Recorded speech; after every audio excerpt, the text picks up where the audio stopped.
I always thought people were so cute when they have the little cheeks and they're like rosy, but mine are pretty plain. If I was gonna change one feature about my face, I would say that I would want fuller lips. I'm definitely a person that looks tired when I'm tired, and when people say that, I immediately am like, oh man. I'm starting to already get little crow's feet and stuff, which like my mom has, so yeah. I'm a forensic artist.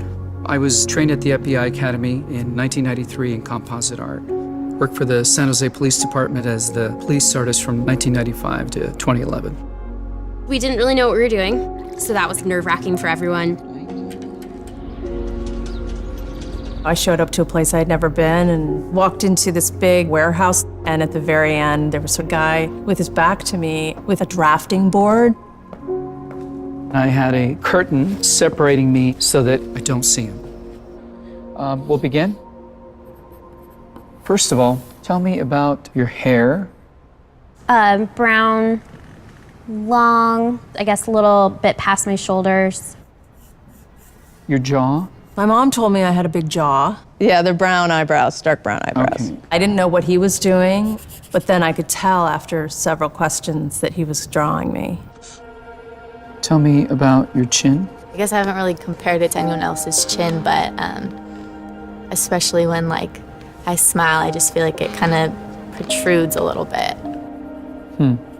What would be your most prominent feature? I kind of have a fat, rounder face. The older I've gotten, the more freckles I've gotten. You sort of realize, oh man, now I have to talk about myself and think about my looks.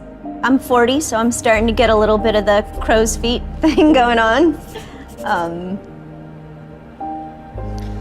Once I get a sketch, I say thank you very much, and then they leave.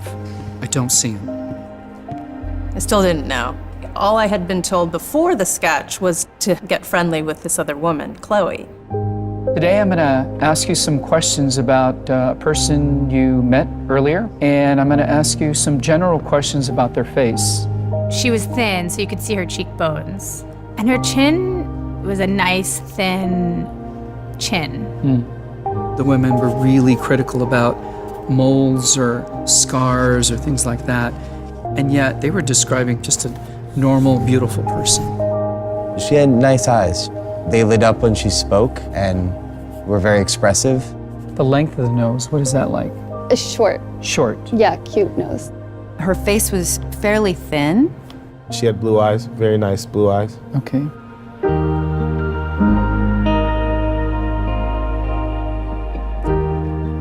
So here we go. So this is your self-described image? And then somebody else described you and I did this sketch.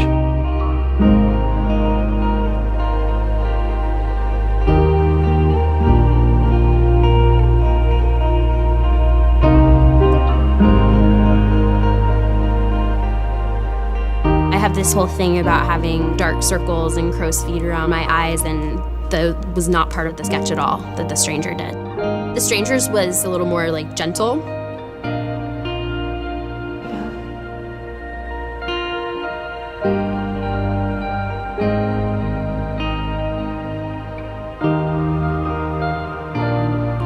It's pretty different. Which is very strange.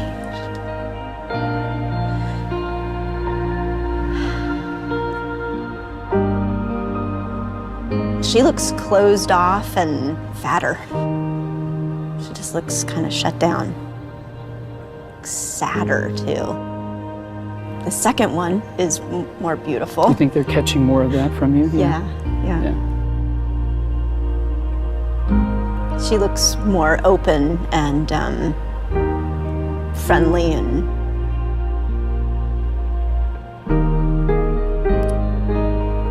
happy.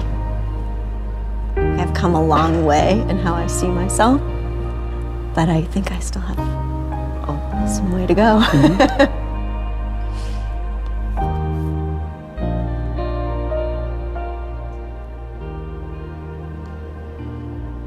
have some work to do on myself.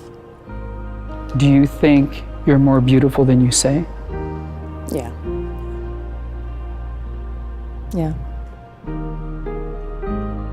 Chloe's perception was so clearly different.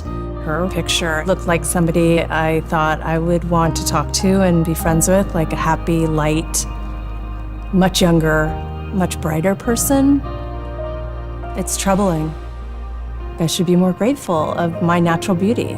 It impacts the choices and the friends that we make, the jobs we apply for, how we treat our children. It impacts everything. It couldn't be more critical to your happiness. Our self-perceptions are generally kind of harsh and unbecoming when really that's not how the world sees us. We spend a lot of time as women analyzing and trying to fix the things that aren't quite right, and we should spend more time appreciating the things that we do like.